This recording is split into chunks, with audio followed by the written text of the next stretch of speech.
Let's pick up where we left off. In our last hour, we have surveyed the power theory of political authority, the traditionalist theory of political authority, the true self theory, the natural law theory, the classical contract view, and the contemporary contract view. And I didn't give you any opportunity for questions on the contract view, and I suppose I should start this hour by making that opportunity available. What questions would you like to ask about Hobbes, Locke, Rousseau, or Rawls? Yes.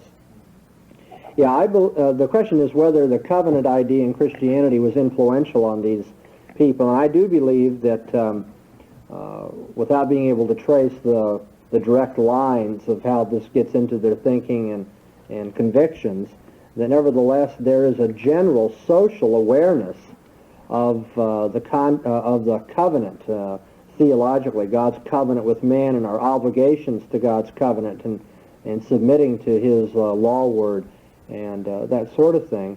The covenant idea, of course, comes out of, is influenced in form anyway by the ancient Near Eastern treaties in the ancient world, and that comes down to us in Christianity and is carried on through Christianity and is found, of course, in the Scripture and therefore continues in human societies. And Christians very naturally would tend to look at society that way, and I think that it would be in the air. It would be a mentality or a mindset that would characterize the Christian civilization and its children, the heirs of Christian civilization that come down through history.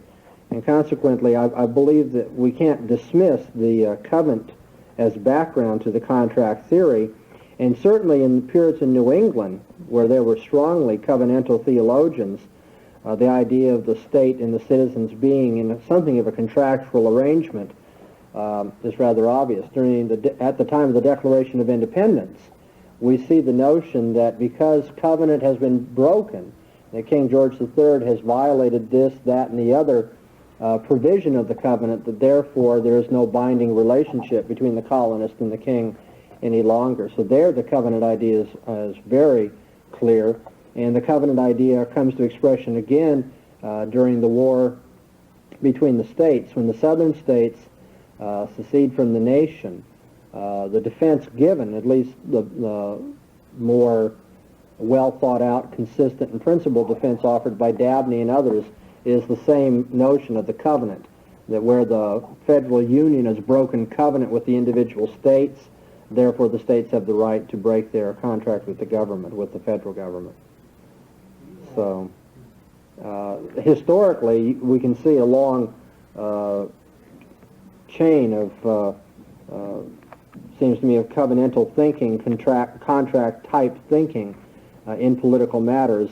And Hobbes specifically dealt with Christian notions, and Locke was a Christian, an Arminian Christian. And so it doesn't seem to me that we can totally dismiss the idea that whatever they had heard or influence they had from reading the Bible of the covenant was alien to their contract theories of politics.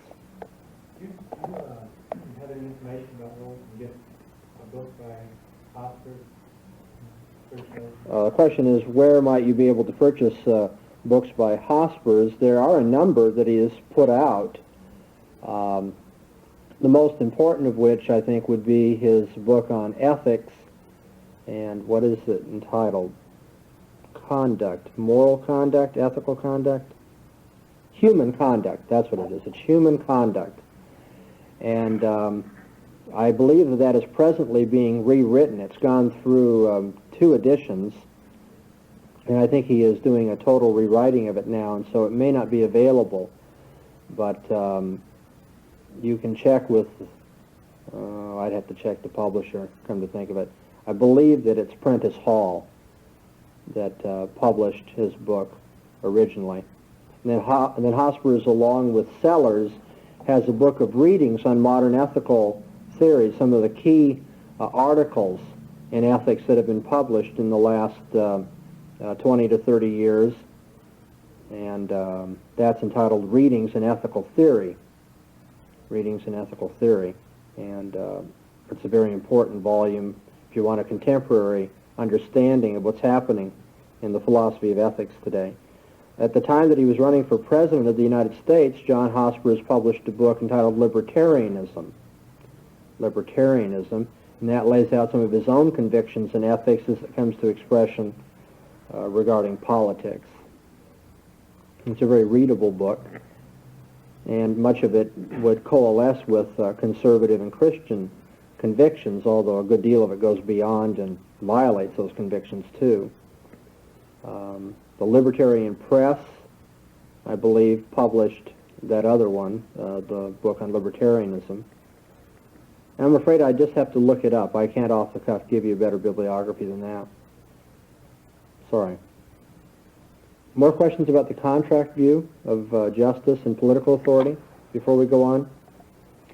Well, if not, let's look at two final views that are discussed in Abbott's book, A Preface to the Philosophy of the State, views where any consent given to the state is seen as a downright moral mistake. Not just that we downplay consent, saying the state has authority to rule our lives, but consent isn't crucial to that, and not a view where consent becomes essential to the state's authority, but a view where consent to the state's authority is completely wrong. And the first would be, the first theory that holds this outlook would be the position known as anarchism. Anarchism, the illustrations of anarchism used by Abbott are the writings of Bahnsen and Kropotkin, two Eastern European writers, who hold that political authority is unjustifiable in itself because by its very nature it involves some kind of evil. Political authority is unjustifiable in itself by its very nature because it involves some kind of evil inherently. The state always destroys genuine human value, according to these men. The state is a permanent conspiracy of the minority against the majority, which it enslaves and then turns around and fleeces. The state is always taking advantage of the majority of the people for the sake of a minority of individuals who gain control of it. The primary aim of laws turns out to be to keep the vast majority of people in a society in moral and economic bondage and to maintain thereby the privileges of the class that's in position of force. The primary aim of laws is to keep the vast majority of people in moral and economic bondage and to maintain the privileges of the class that has possession of power. Even criminal laws preserve existing class structure, according to the anarchist, and deprives people of equal opportunity in society. Most states have a police bureaucracy that ironically turns out to violate the law which it is supposed to be enforcing, and so the privileges of the class in possession are served by force, but the criminal laws themselves just preserve the existing class structure, deprive people of things, and tend toward a police bureaucracy that itself violates the system of laws to be enforced.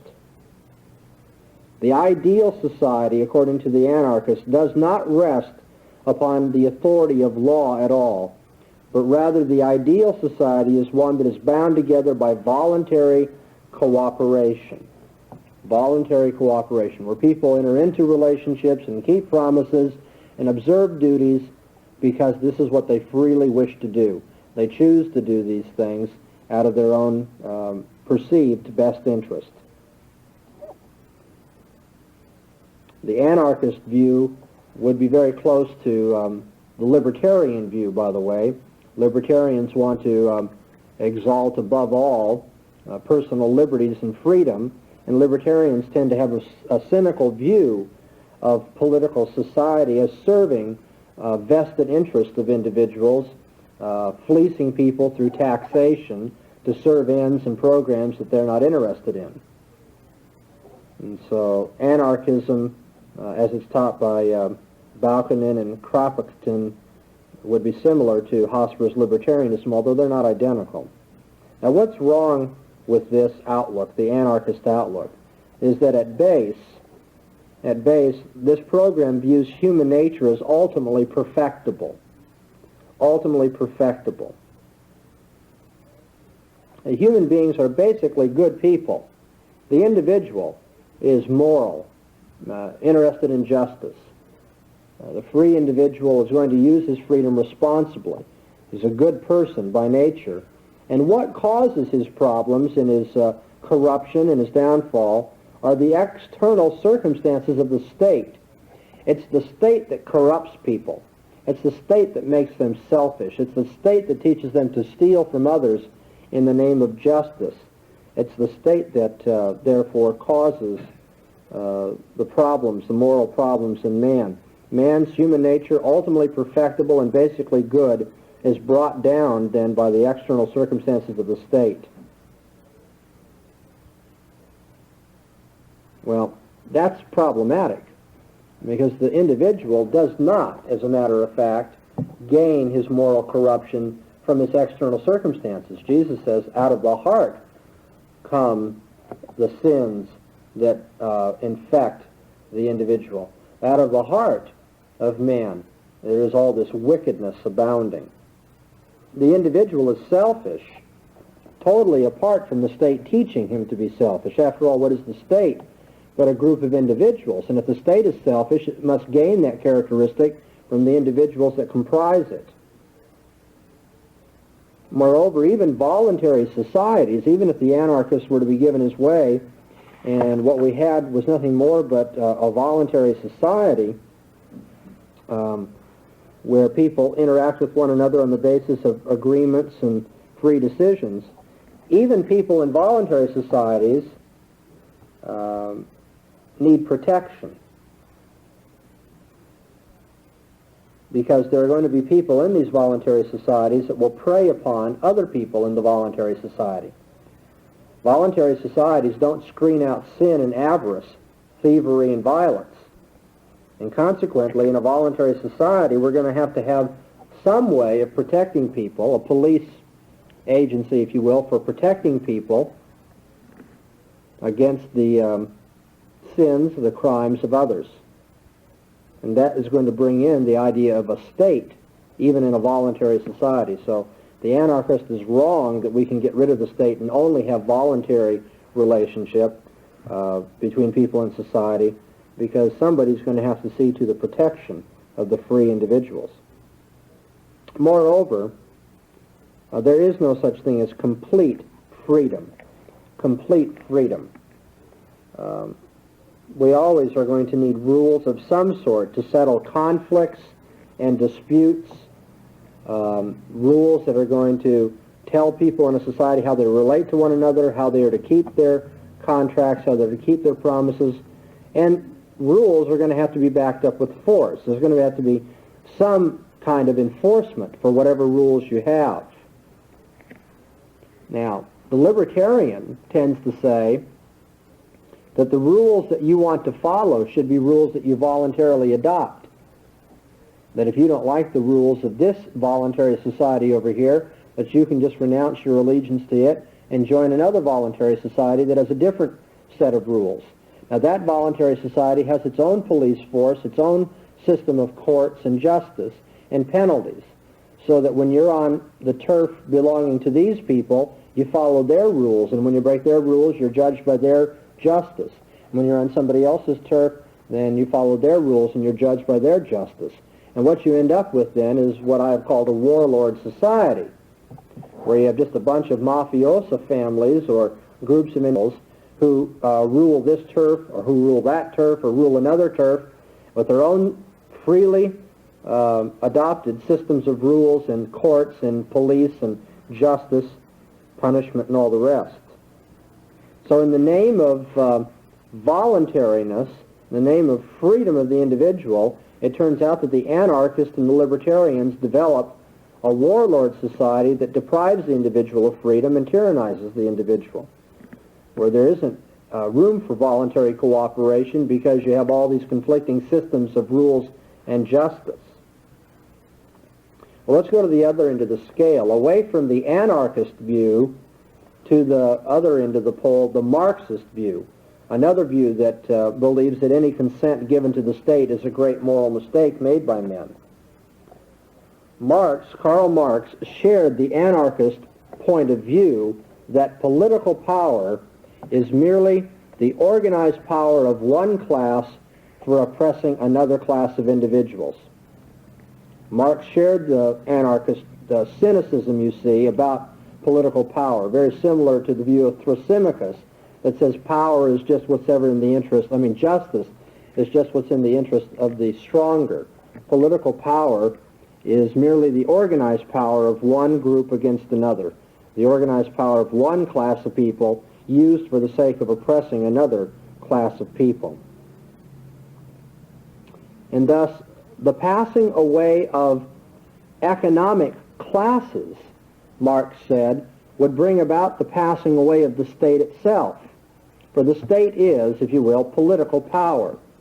And political power exists only for the sake of one class oppressing another class. So if you get rid of various economic classes, there won't be one class oppressing another class, and there won't be any purpose to political power. So Marx felt that if he could get rid of economic classes, he could bring about the end of the state.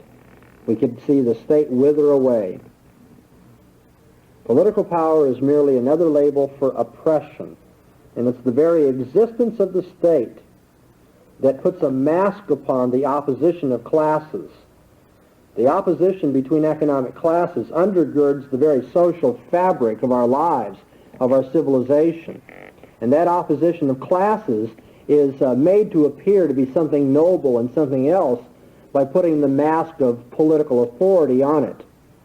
Political power is a label, really, a misleading label, something that says, well, this is really honorable and noble and just and all the rest, but as a matter of fact, it's just serving oppression and class opposition.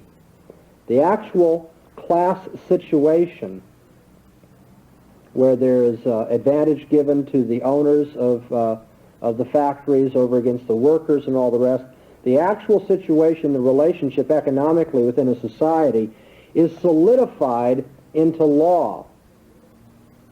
And it's just because the state solidifies these relationships by a system of law that makes them permanent that the state turns out to make oppression all the worse for people. The state is a facility of oppression rather than something that relieves oppression. Far from correcting the abuse in society, the conflict between the classes, the state turns out to facilitate that abuse by, if you will, hardening it into a system of laws.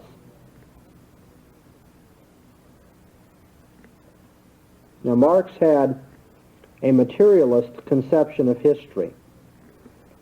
Materialist conception of history. Some men have said that history is developed and governed by ideas, that men's ideas, or in other cases, men's choices, or significant individuals in history determine what happens and what the course of history will be, what pattern of events comes about, eventuates. But Marx took a materialist concept of history, seeing the conditions of the conditions of human production in the economic realm as largely determining the various forms of human consciousness, the paradigms that people have, the worldview they have, the outlook they have on life.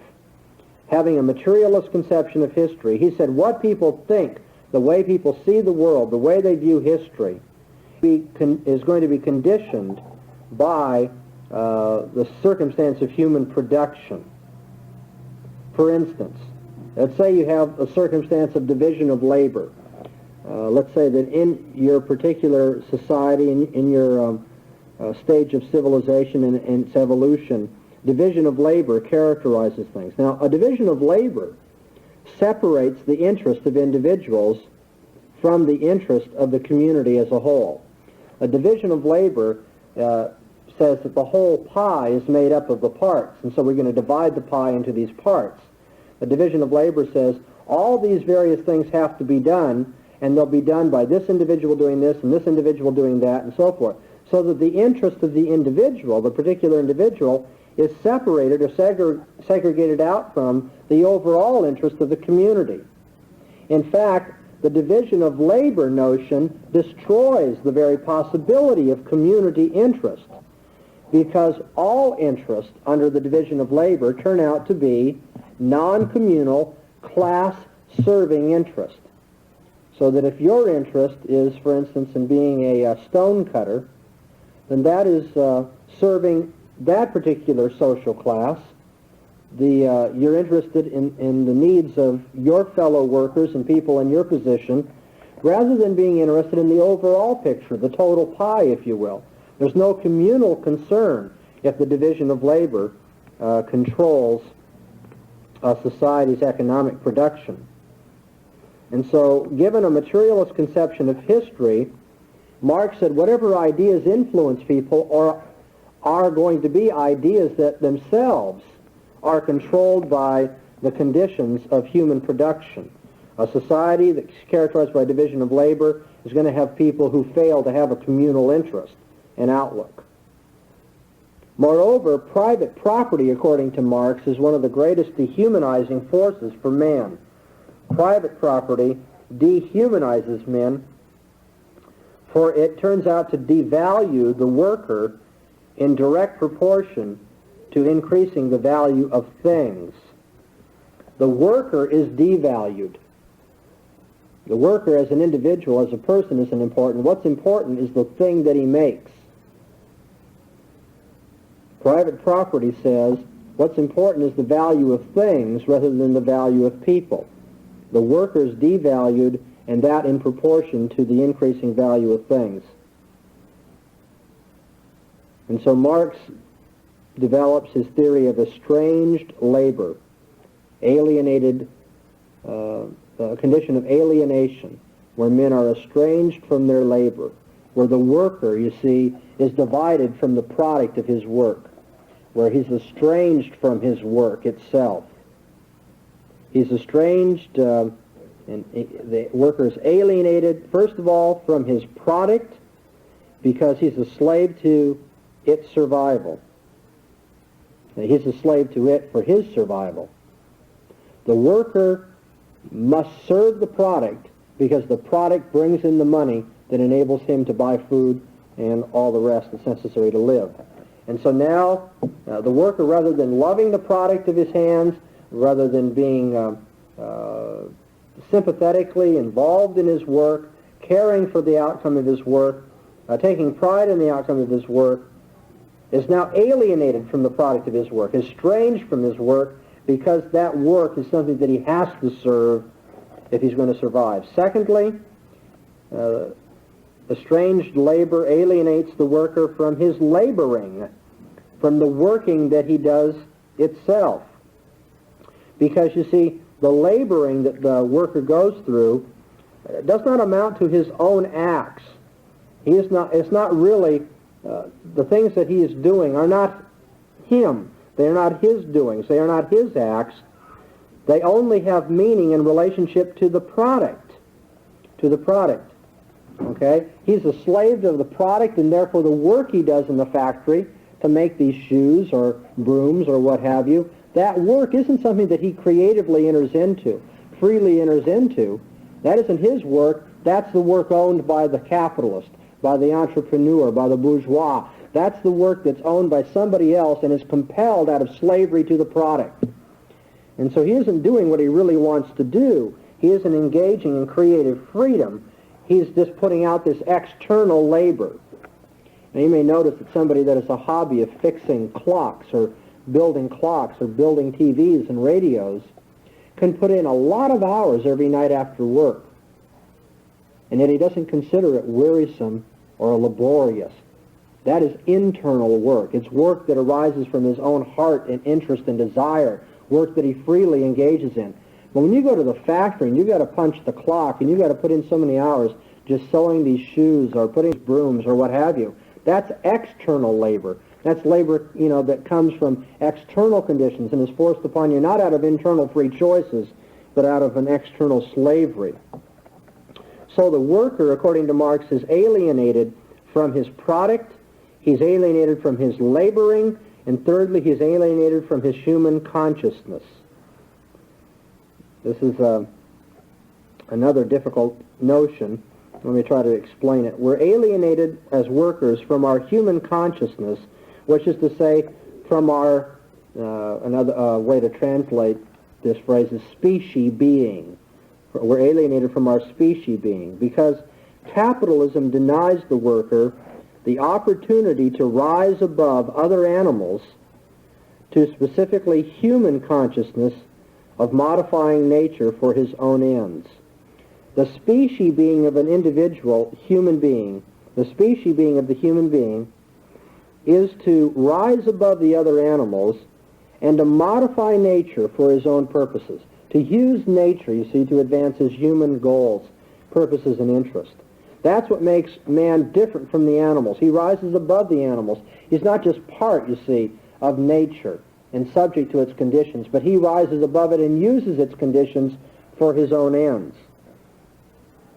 But capitalism, private property, alienates the worker from his human consciousness, makes him just another animal subject to external conditions, doesn't allow him to rise above the conditions of nature and give him the opportunity to modify nature for his own ends and interest. And then fourthly, finally, Marx held that private property estranges a laborer's work, alienates his labor, because it alienates him from other persons. It alienates him from his product. It alienates him from his laboring, from his working. It alienates him from his human consciousness, makes him less than a human being, and fourthly, alienates him from other persons.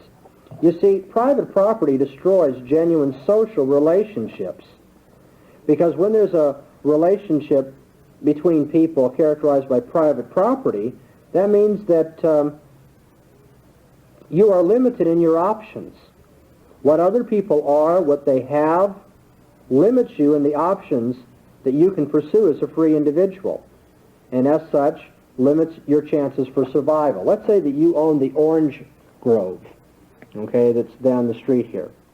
Now, if you own the orange grove, the very fact that that is your private property is going to limit, first of all, going to limit my options. I can't walk from here to the store through your orange grove without your permission. My options have been cut down since that's your property. Moreover, it's limiting my chances for survival, because if I need something to eat, I could go into your orange grove and take oranges and eat, and that would satisfy my life. It'd make me strong. It would give me the vitamin C I need to survive. But since you own the oranges, I don't have the right to take them without asking or without your permission. And again, my chances for survival then are cut down. My options are cut down, my chances for survival. Moreover, it doesn't promote harmony and social interest between us, that I have to come to you and ask. I mean, I have to come and demean myself and be in this position of a suppliant, hoping that you might be interested in my free options and my survival. Well, what if you're not? Well, if you're not, then there's obviously a condition of tension and warfare and alienation between us. Because I say, you don't care for me then. You don't care that I don't have oranges that are necessary to life. On the other hand, even if you do care, I have to be somewhat less than you in conception. I've got to be of lower value than you, because I've got to come to you and ask your permission to eat your oranges or to walk through your orange grove. And so private property destroys social relationships, limiting people's options, limiting their chances for survival. And for that reason, Marx held that a communist society was to be a socialist society and an apolitical society. True communism must be socialist in that there is no private property. Everything is held in common. That is the social ownership of everything rather than the private ownership of everything. And secondly, it must be apolitical, because the state survives out of concern to protect the interests of the ruling class. The state only solidifies the competition and the alienation between various economic classes in society. A true communist order is going to be socialist and apolitical, therefore, and for that reason Marx moved in the direction of eliminating private property and wrote in the hopes that the state would one day wither away. That through the dialectical steps of history, we would move to the dictatorship of the proletariat, and from that to the stateless society altogether. Well, we need to respond to this before we end today, just like we have responded to all the other theories that have been advanced. The communist idea here of the state, where consent to the state is condemned out of the interest of the communist goal for society, is nothing less than an idealized and romantic portrait of human nature. It's just as romantic, just as idealized, just as unreal. Come to you and ask. I mean, I have to come and demean myself and be in this position of a suppliant, hoping that you might be interested in my free options and my survival. Well, what if you're not? Well, if you're not, then there's obviously a condition of tension and warfare and alienation between us. Because I say, you don't care for me then. You don't care that I don't have oranges that are necessary to life. On the other hand, even if you do care, I have to be somewhat less than you in conception. I've got to be of lower value than you because I've got to come to you and ask your permission to eat your oranges or to walk through your orange grove. And so private property destroys social relationships, limiting people's options, limiting their chances for survival. And for that reason, Marx held that a communist society was to be a socialist society and an apolitical society. True communism must be socialist in that there is no private property. Everything is held in common.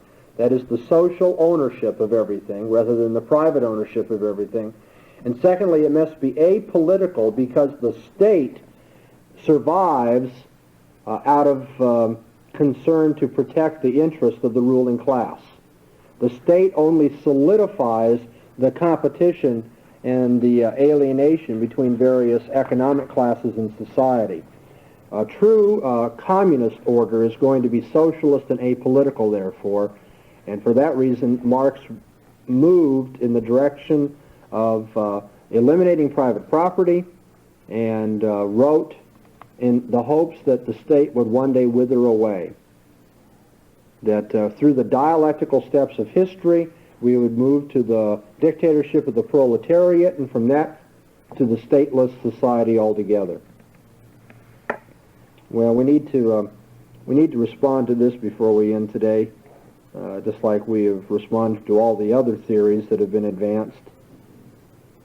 The communist idea here of the state, where consent to the state is condemned out of the interest of the communist goal for society, is nothing less than an idealized and romantic portrait of human nature.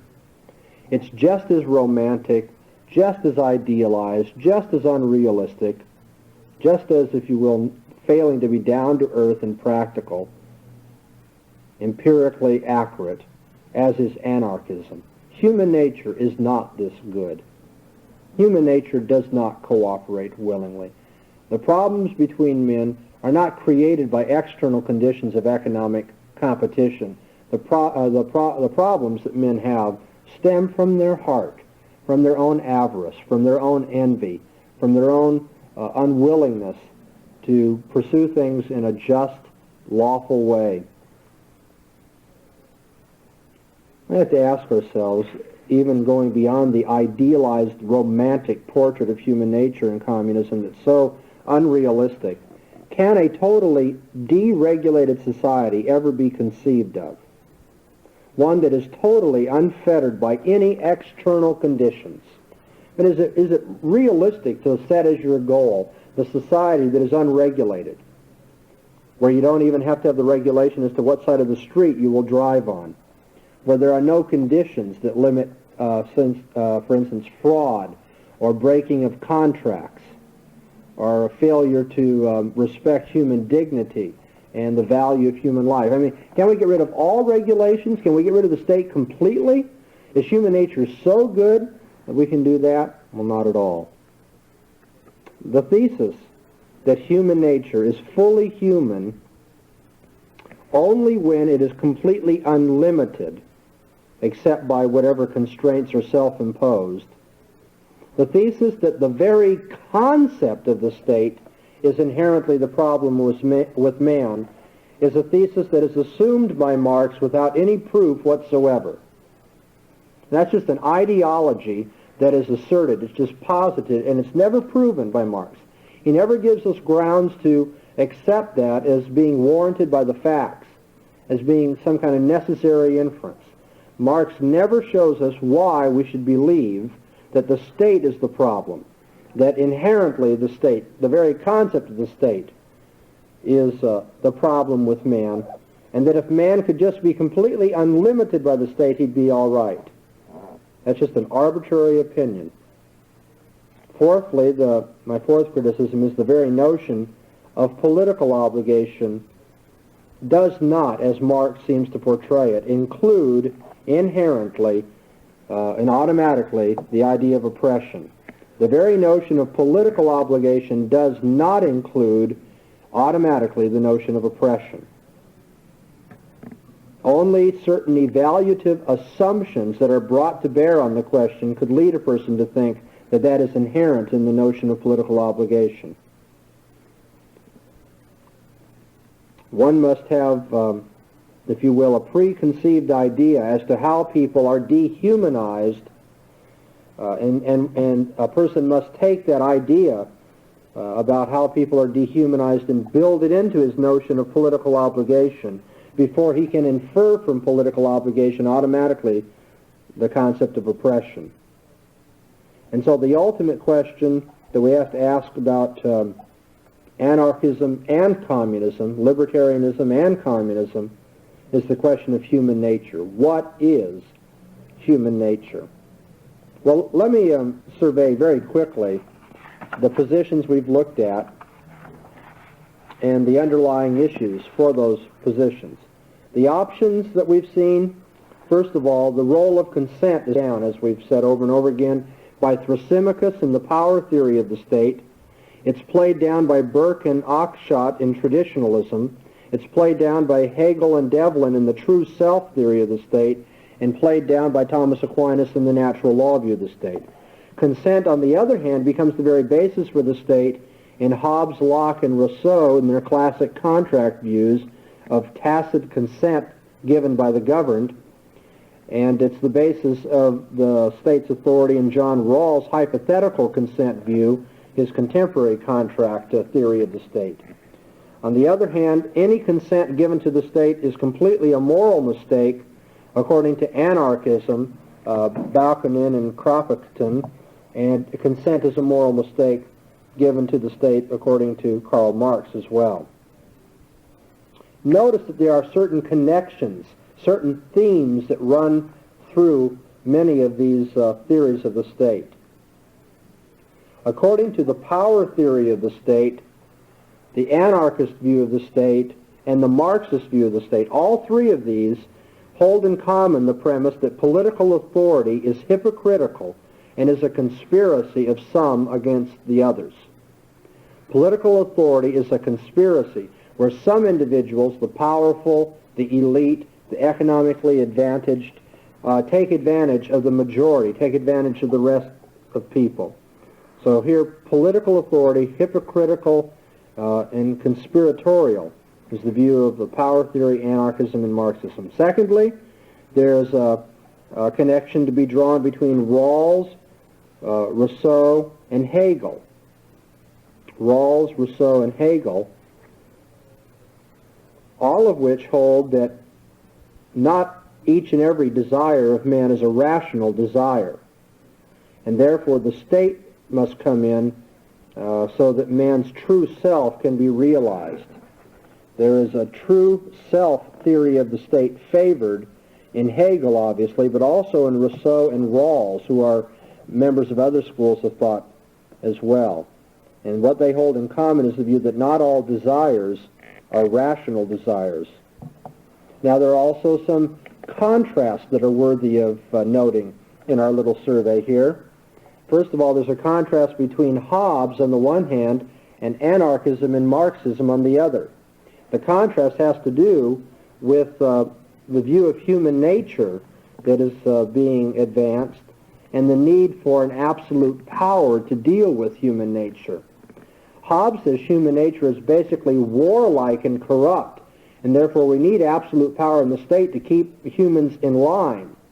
Whereas the anarchist and the Marxist hold that human nature is basically good, and therefore we don't need the state at all, and we shouldn't give consent to the state.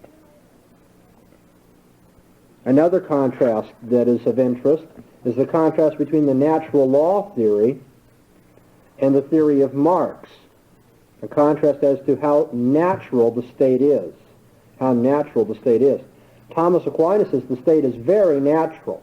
It's exactly what you would expect to take place, the development of the state. There's this naturalness of the state emphasized as being part of the order of things, whereas for Marx the state is not natural. It's artificial, and it must pass away in the dialectic of history. So, we've been going over this very quickly, but I hope that you're alert to what I'm pointing out. I'm really, if you will, drawing out the main lines of political questioning, and the main lines of questioning in political theory. What is the role of consent? That's a major question. Is political authority a conspiracy, and therefore hypocritical? Are all desires of human beings rational? Is the state the true context for the individual? Is human nature basically good or basically evil? State a natural product, or is it unnatural and imposed? Consent, the hypocrisy of authority, the rationality of desire, the true context for the human being, the basic character of human nature, and the naturalness of the state. These are all crucial, fundamental, systematically basic issues for anybody's theory of the state. The main underlying issues, it seems to me, revolve then in any normative discussion of the state. The issues are going to revolve around these questions. The question of consent in governmental authority, the favoring of oneness and unity over against the distrust of the many individuals, the favoring of many individuals over against the distrust of the state, fourthly, the goodness of human nature and the need for the state, and finally, the naturalness of the state. Those are the crucial questions in political theory. Now, consideration of the various options for answering the question, why ought anybody to obey the state in general, and our criticisms of them have helped to clarify and to narrow down more exactly what the fundamental issue is before us. What is the answer to why should anybody obey the state in general? The answer is not because of history. We've seen that we don't find the basis for the authority of the state in tradition. The reason why people should obey the state is not found in the origination of the state, in natural law. It's not found in the expertise of the state. It's not found in the state's being a safeguard function against specific immorality, such as rationalizing our selfish interest. It's not found in the conventional response of people. It's not found in the survival value that is afforded us. And the authority of the state's not found in majority opinion. It's not found in some different moral obligation, some tacit obligation to keep our promises, for instance. It's not based on what I would have done hypothetically if I'd been given the choice. The answer is not to be found in the abuses of power that we can easily discern in the state. It's not to be perceived in the potential threats to personhood which the state lays upon us. That is, the options all the way from power theory to Marxism cannot answer the question, why should anybody obey the state? But rather, we must say that our obligation to obey the state is a fundamental question of ethical authority in general.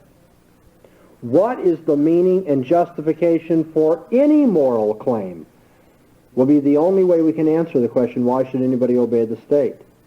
That is, there isn't any way of answering that question short of having a complete moral theory.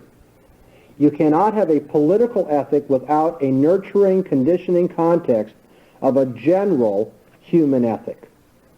One must have a foundation for ethics in general before he can answer the fundamental question, why should anybody obey the state? Now, apologetically, I'd like to say that only the Christian can answer that fundamental question about the authority of the state. Only the Christian can answer the question, why ought anybody to obey the state in general? My argument has been this.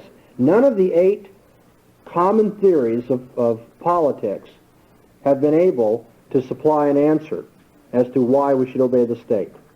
We see that you can only answer that question by being driven to a more general conception of ethics. You must know, why should any obligation be observed in life? What is the meaning and justification of any moral claim? That is fundamental to answering the question about statehood.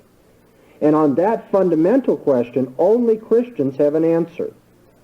The Christian can say that God's law is unconditionally binding because God is sovereign authority over us.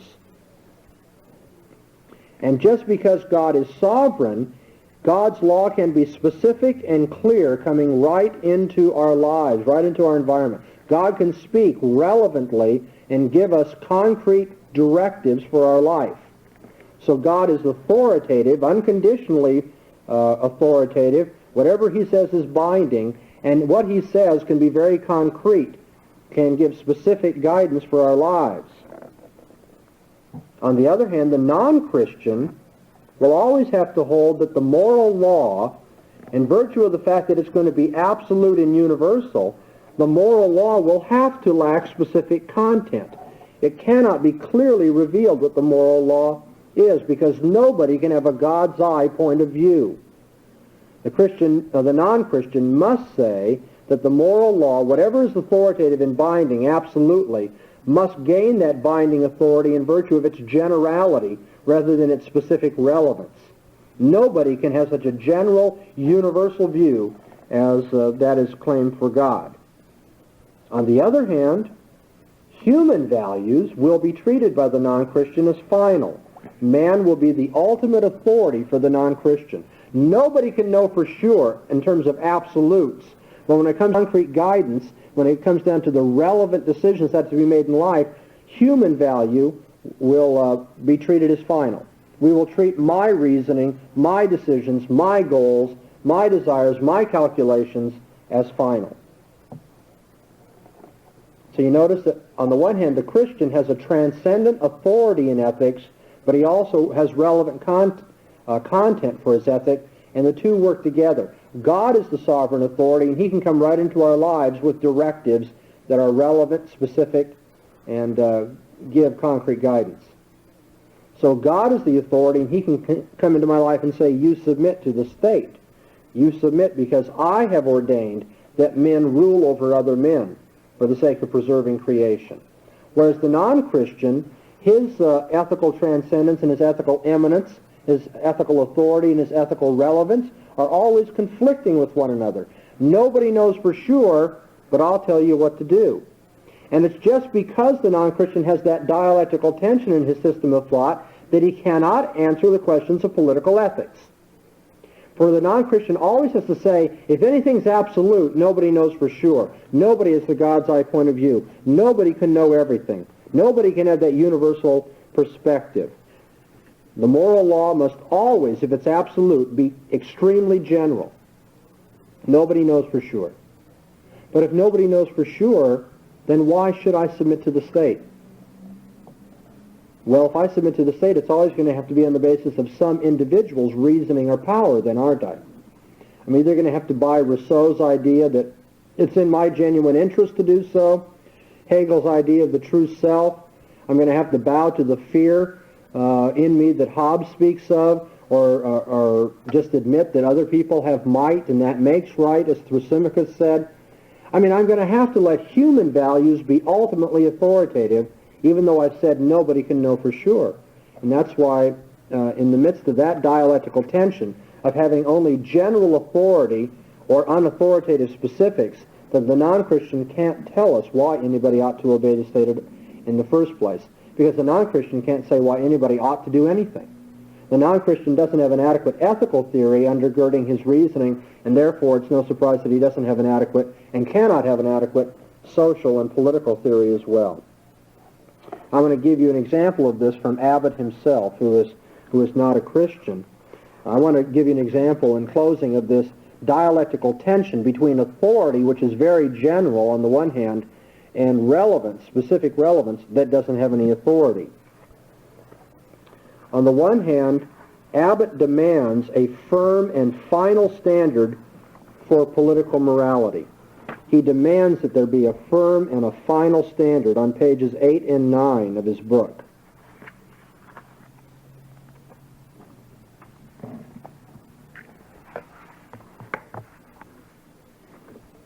He says that people's well-being should not be adversely affected, but and cannot be ignored. The moral perspective requires that one act so as to treat humanity not ever as a mere means, but always as an end, no matter if it is your own humanity or that of any other person. A person of principle, he says, is committed to certain values even when it is against his or her self-interest. It's being a matter of principle. Okay. He says, we often claim that people's well-being as people, regardless of their legal or social status, is either not being served or is actually being violated. And so the well-being of people must be taken into account. Human personhood and equality of treatment is an absolute, final, firm standard for Abbott. So there he has his moral absolute. But on the other hand, you'll notice both in the preface and on page 131 of the book, Abbott insists that clear criteria cannot be laid down in political ethics. He says the question of what is basic and what is secondary is constantly open to criticism and revision, and he speaks of his beliefs being open-ended. They are not principles in a dogma or canons in a code. He has beliefs, not tenets, that call for further analysis. You cannot be dogmatic, cannot be specific. These are not principles or canons in a code. They are open-ended. Then on page 131, Abbott says, but we do not require exactitude. I'm beginning at the bottom of 130. But we do not require exactitude and once-for-all resolution of vagueness in our political and moral principles. In fact, there is a sense in which requiring such a thing makes the principles and the complex domains to which they apply unsuitable for use in practical discourse. There is an element of know-how involved in moral conceptions that cannot be reduced to stated principles. Perhaps this is why it is also natural to consider justice and equality to be ideals. They guide practices but are not statements, no matter how complex, from which we can deduce social instances or by which we can completely embody perfect social and political arrangements. Abbott says specifically then that you cannot lay down clear criteria for justice and equality. So there's the non-Christian. He has his absolute human personhood and equality. But when it comes down to what we do in concrete cases, he says nobody can say for sure. There are no clear criteria. And so the point of this morning's lectures has been that when you study the fundamental issues of the philosophy of the state as they've been presented to us by Abbott, in his book on a preface to the philosophy of the state, if you look at the 8 major options that are given to us for answering why anybody ought to obey the state in general, the non-Christian world does not have an answer. It is caught in a moral dilemma, in a dialectical tension between wanting authority but wanting human relevance. The only way to answer the questions of political ethics is the only way you can answer any questions of obligation and ethics, and that is to say that God is the ultimate authority, and his word gives the specific relevance and directive to our lives. Thank you.